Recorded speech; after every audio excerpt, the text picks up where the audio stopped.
तो सबसे पहले मुझे बता दो 360R करा या नहीं करा। कर लिया तो सिंपली प्रेजेंट लिख दो, और नहीं करा तो सिंपली एब्सेंट लिख दो। आराम से, घबराने की बात नहीं है, अगर एब्सेंट हुआ तो प्रेजेंट हो जाओगे। ठीक है, आज बहुत ही इंपॉर्टेंट बात करने आया हूं तुम्हारे सामने, और ये बात बड़े ध्यान से सुनना, अपने अंदर के बायस को निकाल करके। ठीक है, उसके बाद जितना बायस होना होगा हो जाना। एक उम्मीद करूंगा, जैसे साइंस पढ़ रहे हो ना, तो साइंस पढ़ने के साथ हमारे पास एक रैशनल ब्रेन होना चाहिए। और रैशनल ब्रेन होने का मतलब यह है कि हम किसी भी चीज को अनबायस्ड होकर के देख पाएं और उससे कंक्लूजन निकाल पाएं कि अच्छा ये जो बातें कही गई हैं इसमें कंक्लूजन क्या है। ठीक है, मैं तुम्हारे ऊपर कोई बात थोपने नहीं आया हूं, तो तुम्हारे डिसएग्रीमेंट बहुत वेलकम है। ठीक है, तुम अगर डिसएग्री करते हो तो बड़े ही अपने शब्दों में, अगर कोई पॉइंट पे डिसएग्री करते हो तो डिसएग्रीमेंट लिखना, उस पर भी बात करेंगे। मैं ये बिल्कुल नहीं कहूंगा कि मैंने कह दिया है तो तुम्हें मानना ही मानना है। जब तक तुम कन्विंस नहीं हो जाओगे ना, मेरा शुरुआत से ही 360R का यही मोटो रहा है कि कन्विंस नहीं हो जाओगे ना, तब तक तुम फॉलो भी नहीं कर पाओगे। तुम शायद मेरे मुंह पे कह दोगे कि भैया हाँ सही कह रहे हो, लेकिन अगर आप कन्विंस नहीं होते हो लाडले, तो फॉलोइंग तुम्हारे दिमाग से निकल ही जाएगी, फॉलो नहीं कर पाओगे। क्या मेरी बात इतनी समझ में आई? तो बड़े ध्यान से सुनना, उसके बाद हम ओपन माइंड से सोचेंगे। इस वीडियो का टाइटल मैंने रखा है हाउ टू कंपेयर टीचर्स। इसमें जो सबसे इंपॉर्टेंट वर्ड है ना, वो है कंपैरिजन। ठीक है, वो टीचर पे लगा सकते हो, नोट्स पे लगा सकते हो, अपने किसी भी हैबिट पे लगा सकते हो, क्योंकि हमें हर रोज हजारों कंपैरिजन से गुजरना पड़ता है। भैया हम ये सेट ऑफ क्वेश्चन लगाएं या ये सेट ऑफ क्वेश्चन लगाएं, दोनों में कंपेयर करोगे और चुनोगे तो ये सेट ऑफ, क्योंकि सब नहीं कर पाओगे, है ना। तो मैं तुम्हें फ्रेमवर्क दे दूंगा कि अच्छा कैसे कंपेयर करना है और कैसे चूज करना है। उसके बाद अब उस फ्रेमवर्क को अपने रोज की जिंदगी में लगाओगे और वहां से बेटर डिसीजन ले पाओगे, और ये तुम्हारी तैयारी में फायदा करेगा। Got it? हजारों चुनावों में टीचर का चुनना भी तैयारी के शुरुआत में एक कंपैरिजन करके चुनने का तरीका होता है। मैंने मेन चैनल पे एक शॉर्ट डाला, उसमें मिक्स्ड रिएक्शन थे, बट खुशी की बात यह है कि मुझे देखने वाले बच्चे रैशनल थे।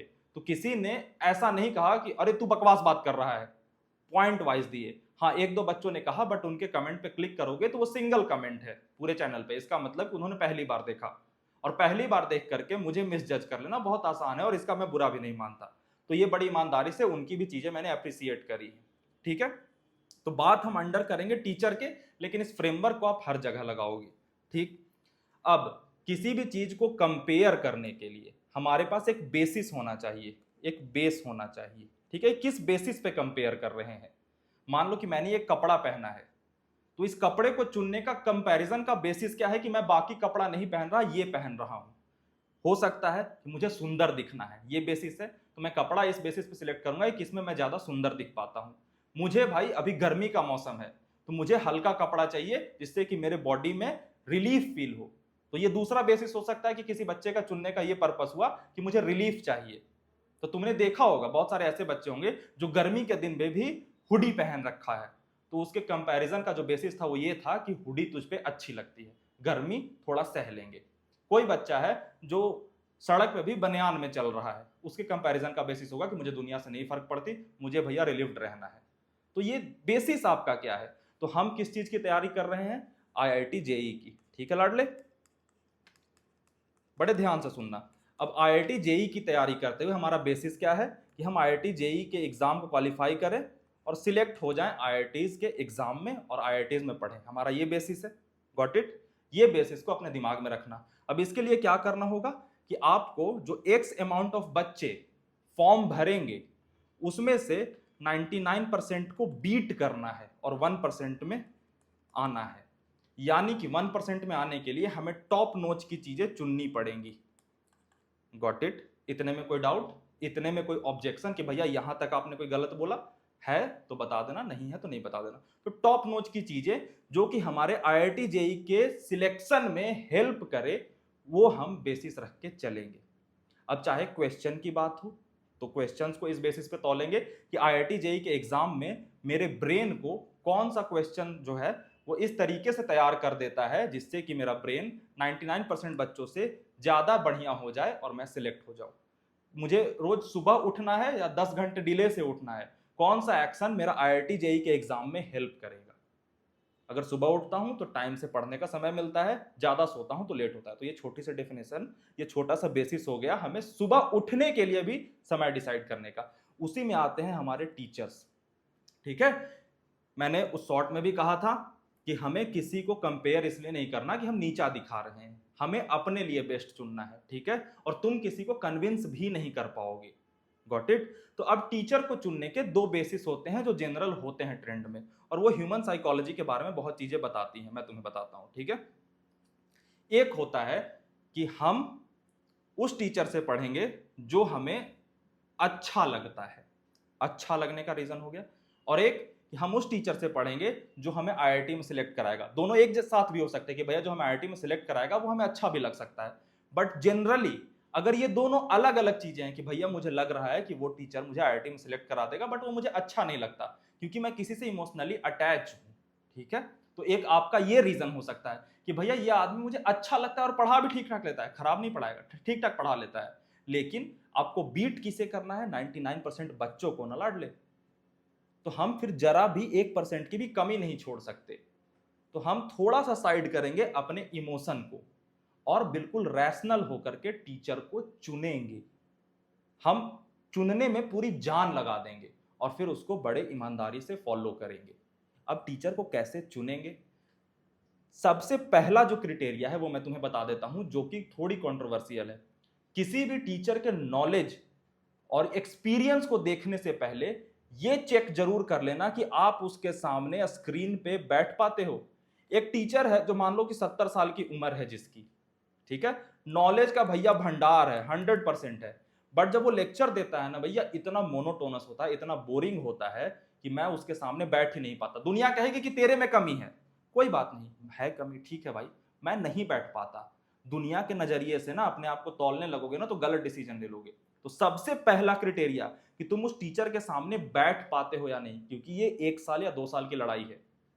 बैठ पाते हो या नहीं बैठ पाते, उससे तुम्हारी वाइब मैच, इसको बहुत नीची दृष्टि से देखा जाता है कि वाइब मैच से कौन सा डिसीजन लेता है। नहीं, सबसे पहली चीज कि तुम उसके सामने बैठ पाओगे या नहीं। कुछ होते हैं टीचर भैया बहुत महान है, एल्बर्ट आइंस्टाइन है, लेकिन उसके सामने मैं नहीं बैठ पाता। तो हम बैठ पाते हैं या नहीं, वो डिसीजन ले लेंगे। उसके बाद हम देखेंगे लाडले कि ये पढ़ाता कैसा है, क्या इसका लेवल जो है वो IIT जेईई के लेवल को मैच करता है। अगर मैच करता है, तुम्हें लगता है कि, और तुम जज कैसे कर पाओगे क्योंकि तुमने तो तैयारी करी नहीं है, तो उसके फिर पास्ट रैंक देखने पड़ते हैं कि अच्छा कितने सालों से पढ़ा रहा है, बच्चे सिलेक्ट हो रहे हैं या नहीं हो रहे हैं। अगर सिलेक्ट हो रहे हैं तो बिल्कुल अच्छी बात है, वो हम चुन लेंगे। लेकिन अगर बच्चे सिलेक्ट नहीं हो रहे हैं, गॉट इट, और बस वो मुझे अच्छा लगता है और भैया मैं उसे छोड़ नहीं पा रहा, तो ये गलत डिसीजन हो जाएगा आपका, है ना। तो ये एक और बेसिस हो गया कि IITs में जाने के लिए इस बेसिस पे हम चुनेंगे। तीसरी बात कि भैया वो किस कोचिंग में पढ़ाता है, क्योंकि IIT जेईई का फील्ड है ना, हर एक साल में नई कोचिंग खुलती है और हर दूसरे साल बंद हो जाती है। फिर वो टीचर तुम्हें छोड़ के चला जाएगा, फिर तुम उस प्लेटफॉर्म से हट जाओगे। तो जिस प्लेटफॉर्म पे वो टीचर है उसकी क्रेडिबिलिटी क्या है, वो कितने सालों से उस प्लेटफॉर्म पे पढ़ा रहा है, क्या भरोसेमंद आदमी है। क्योंकि आप 100% क्लैरिटी से किसी को नहीं कह सकते कि भैया कब तक चलेगा, बट एक अंदर से फीलिंग आ जाती है कि ये चलेगा या नहीं चलेगा। तो आपका ये क्राइटेरिया हो गया।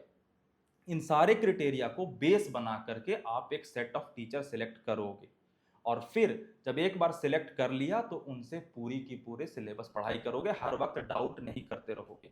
कंपैरिजन का वर्ड मैं तुम्हें बता रहा हूं, लेकिन इस वर्ड को इस्तेमाल करके ना, ये जो मार्केट है, जो एजुकेशन कहते हैं, क्योंकि तुम्हारे सिलेक्शन से फर्क नहीं पड़ता किसी को ना, तुम जस्ट एक स्क्रीन पे दिखने वाले नंबर हो जो उन्हें फी देते हैं, जो एक कस्टमर बनते हैं।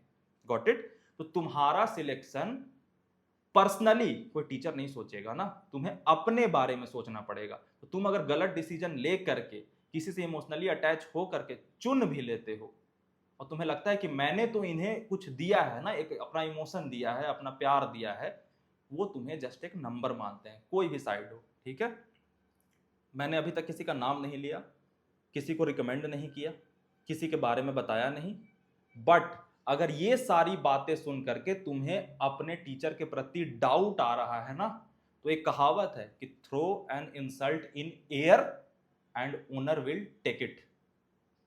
वो होता है ना, एक चुटकुला था कि सरकार चोर है तो 10 लोग मारने आ गए। भाई तू ऐसे कैसे कह सकता है कि यहाँ की सरकार चोर है? तो फिर कहता है कि मैंने यहाँ के सरकार के बारे में थोड़े ही कहा था। कहता है हमें पता ही नहीं कहाँ का सरकार चोर है। जब कुछ बातें बताई जाएं और आपके मन में एक डाउट क्रिएट हो और वो डाउट सही समय पे क्रिएट हो जा रहा है तो उसको थोड़ा सा एनालाइज कर लेना, क्योंकि बहुत मायने रखता है। कुछ बच्चे कह रहे हैं कि भैया आपने कहा था कि टीचर पे डिपेंड ही नहीं करता ऑनलाइन का एजुकेशन, उसको चला कौन रहा है इस पे डिपेंड करता है। ऑनलाइन का एजुकेशन डिपेंड नहीं करता, सिलेक्शन डिपेंड करता है। ऑनलाइन का एजुकेशन कैसे डिपेंड नहीं करता कि मान लो बहुत अच्छी क्वालिटी का टीचर है लेकिन प्लेटफॉर्म को लीड कर रहा है एक निखट बेवकूफ आदमी, तो वो प्लेटफॉर्म ही बंद हो जाएगी। तो टीचर तो बहुत बढ़िया थे बट एजुकेशन ऑनलाइन का जो था वो फाउंडर की वजह से खराब हो गया। Got it? तो वो उस कॉन्टेक्स्ट में कही गई थी। यहां पे जो कॉन्टेक्स्ट कहा जा रहा है कि जो बच्चे तैयारी शुरू कर रहे हैं वो बड़े सोच समझ के, अगर आप टीचर को कंपेयर नहीं करोगे तो फिर मुझसे पढ़ लो, बट मुझे भी आप कंपेयर करके ही चुनोगे ना कि अच्छा ये सिलेक्ट करा रहा है नहीं करा रहा, पढ़ा सकता है या नहीं पढ़ा सकता। या गली में किसी को उठाओ और उससे बोल दो कि पढ़ ले भाई, आजा पढ़ा दो। तो टीचर को कंपेयर करना चाहिए, ये टीचर के लिए भी अच्छी बात है। दूसरी बात मैंने कही थी कि ये वही लोग कहते हैं जो बॉटम लाइन पे होते हैं, कि कंपैरिजन से डर उन्हें लगता है जो बॉटम पे हैं। तो बच्चों ने 2-3 टीचर के नाम लिए कि अच्छा इन्होंने कहा था कि यह बॉटम लाइन पे है, नहीं हो सकते हैं। लेकिन मैंने क्या कहा कि हर टीचर के लिए तुम एक जस्ट नंबर हो, ठीक है। अब मैं कह रहा हूं इस तरीके से कंपेयर करो और चुनो। मैंने डायरेक्ट भी कह दिया कि ये वाला चुन लो, ठीक है। अब 2 बच्चे थे, एक ने एक्स सेट ऑफ टीचर चुना था, एक ने वाई सेट ऑफ टीचर चुना था। एक्स जिसने चुना तो मैंने मान लो एक्स रिकमेंड कर दिया, तो वाई वाले नाराज हो जाएंगे, वाई वाले मुझे देखना बंद कर देंगे गुस्से में। क्योंकि किसी के प्रति अगर जैसे मैं आपको अच्छा नहीं लगने लगा तो मैं कितनी भी काम की बात बोलूंगा ना तो ये मुझे इंसान ही नहीं पसंद, तो इस चक्कर में आप मेरी काम की बात भी नहीं सुनोगे। जो 360 आर पे बने हुए हैं लंबे समय से वो बच्चे सुन लेते हैं क्योंकि उनकी ट्रेनिंग ऐसी हुई है, बट नए बच्चे जो हैं कि मुझे इंसान ही नहीं पसंद तो नहीं सुनेंगे। तो मेरा जो है ना वो 50% ऑडियंस का लॉस हो गया। बट मैं अगर ये लाइन कह देता हूं कि टीचर को कंपेयर करना सही नहीं है तो ये भी खुश ये भी खुश, कहे चलो मेरे वाले भी सही हैं मेरे वाले भी सही हैं। तो मेरा जो 100% स्टूडेंट कैप्चर करने का जो टारगेट था वो पूरा हो गया।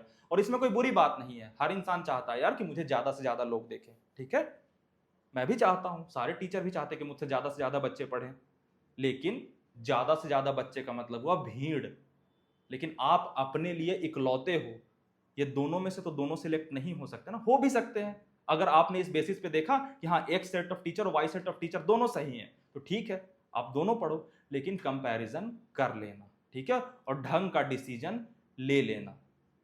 आपके मन में वैलिडेशन की आग जगेगी कि मैंने जो चुन लिया है उसे जो सही कहेगा उसे मैं अच्छा मानूंगा और नहीं कहेगा उसे मैं गलत मानूंगा। मैंने मेन चैनल के शॉर्ट में ये बनाया भी था एक बार वीडियो कि धिक्कार मानव समाज की प्रथम प्रतिक्रिया होती है जब उसकी मान्यताओं पर प्रहार किया जाए, क्योंकि मानव का सीमित ज्ञान उसे स्वयं से परे देखने नहीं देता। डायलॉग है ना असुर मूवी का। तो ये आपके साथ भी हो सकता है। आप किसी को कन्विंस करने की कोशिश नहीं करोगे। मान लो कि तुम्हें क्वेश्चन पेपर लीक करके जेई का दे दिया, ठीक है, तो तुम उसे क्या करोगे? मैं 100% कंफर्म करके दे दूं कि ये वाला आएगा, तुम छुपाने की कोशिश करोगे ना कि भाई मेरे को पता पड़ गया मैं किसी को नहीं बताऊंगा। लेकिन अगर तुम्हें किसी चीज पे डाउट है लेकिन तुमने उसे चुन लिया तो आप क्या कोशिश करोगे कि मैं सबको बताऊं, और जितनी ज्यादा भीड़ उस चीज को फॉलो करेगी उतना मैं श्योर होता जाऊंगा कि ये भीड़ गलत थोड़ी फॉलो कर रही है। बट लाडले खुशी या दुख की बात यह है कि भीड़ इस तरफ ज्यादा है जो 99% है। तो भीड़ के कहे पे अपना दिमाग नहीं चलाना होता। एक भीड़ बहुत अच्छा सिंबल होता है कि हाँ एक भीड़ ट्रस्ट कर रही है तो मैं ट्रस्ट कर सकता हूं, लेकिन भीड़ आपको ड्राइव नहीं करनी चाहिए। भीड़ जनरली आईआईटी जेईई की तैयारी में ना गलत डिसीजन लेती है। भीड़ के साथ नहीं चलना और अपना अगर लॉजिक और रैशनैलिटी यूज करोगे ना तो सही डिसीजन लोगे ना तो उस पर टिकना वो सही फ्रूटफुल होगा। मैं उनसे ये एक्सपेक्ट ही नहीं कर सकता कि वो मेरी बात सुनेंगे, क्योंकि वो उसी चीज से आ रहे हैं कि मैंने मान लिया है, अब मुझे जो मेरी मानी हुई चीज को सही कहेगा वो सही, जो गलत कहेगा वो गलत। लेकिन मुझे जो पुराने समय से सुनते आ रहे हैं बच्चे, मैं उनसे एटलीस्ट ये एक्सपेक्ट कर सकता हूं कि मैंने तुम्हारा दिमाग इतना रैशनल बना दिया होगा कि आप सही डिसीजन लोगे। क्योंकि मेरे लिए भी आप एक स्क्रीन पे दिखने वाले नंबर हो, है ना। तो मैं पर्सनल लाइफ में सबको नहीं जानता और पर्सनली नहीं बता सकता। तो आपको अपना डिसीजन खुद लेना पड़ेगा। और अगर इस माया के जाल में तुम लिपटे हुए हो कि मैंने चुन लिया और मुझे वैलिडेट करो, तो ये थोड़ा सा दिक्कत वाली बात है ना।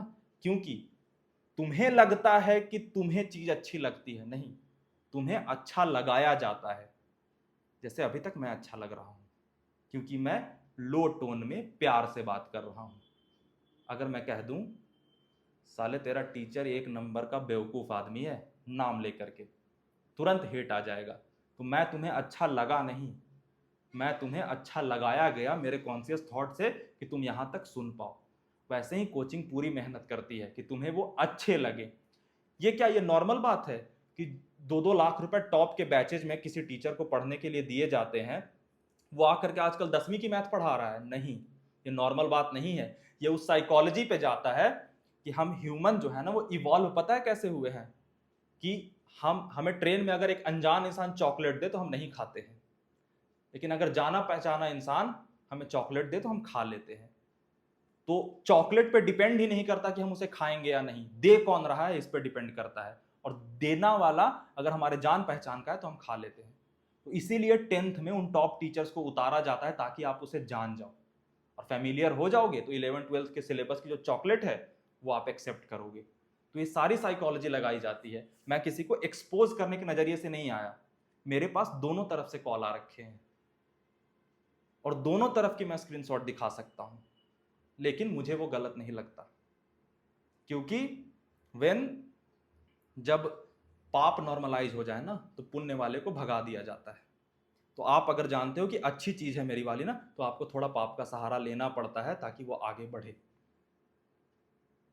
तो मेरे पास दोनों तरफ के ऑफर आ रखे हैं कि भैया एक अनबायस्ड कंपैरिजन वीडियो बनाओ, बट लास्ट में उसमें मुझे बेहतर बता देना। लेकिन इसमें मैं उस चीज में नहीं पढ़ूंगा क्योंकि भरोसा टूट जाएगा तुम्हारा। ये थोड़ी सी बाजार जो है ना, ये प्रॉपर बिजनेस है ना। इसको समझने की कोशिश करना। बिजनेस गलत चीज नहीं है, आप उससे फायदा ले लो, बस ये मैं चाहता हूं। आप ओनली वन पर्सन, किसी को कन्विंस करने की भी कोशिश मत करना। आप डिसीजन लो, आप चले जाओ, सिलेक्ट हो जाओ, ठीक है। इतनी सारी चीजें बता दी। वन वर्ड बेसिस याद रखना कि मुझे IIT में सिलेक्ट होना है इसलिए मैं चूज कर रहा हूं, या मुझे अच्छा लगता है, सिलेक्शन मेरे लिए मायने नहीं रखती इसलिए चूज कर रहा हूं। और इसका सबसे पहला बेसिस था कि तुम उसके सामने बैठ पाते हो या नहीं, ये वाली चीज याद रखना। उसके बाद उसका नॉलेज, रैंक, पढ़ाई वढ़ाई देखना वो बेहतर है। अगर मान ले टॉप नॉलेज का भी बंदा है, उसके सामने बैठ ही नहीं पाते, इतना मोनोटोनस बोलता है, इतना लो एनर्जी में बोलता है, मैं नहीं पढ़ूंगा, मेरे में कमी है, कह दे भाई, मैं नहीं पढ़ पाऊंगा, है ना। तो ये सारी चीजें तुमसे बात करनी थी। उम्मीद करता हूं कि समझ पाए होगे। बाकी किसी पॉइंट से डिसएग्री करते हो तो बता दो।